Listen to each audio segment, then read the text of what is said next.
So, what's up mga kablatter no? Maglag na po mi sa akong anak.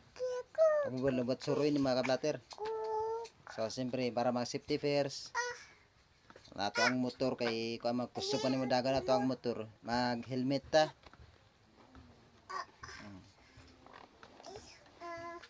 Helmet tapos maka dicer, mag dicer. Na i-close na to ni siya para dito mahanginan kay naman tay anak sa likod. Na. Papunit na to tong anak. So karon, takaw na ta.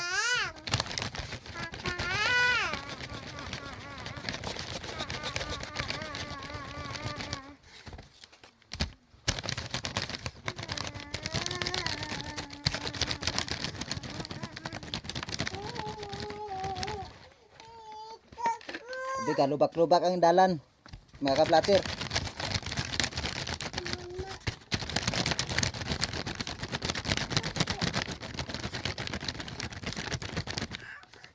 So karon naabot namin sa gatuan namo. Anang hilak si Rayma kay hapit na nahulog kay grabe ang dagan sa motor. So thanks for watching mga kablatter.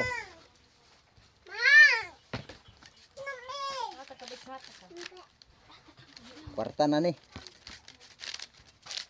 So thanks for watching. Binato sa bag! Gago!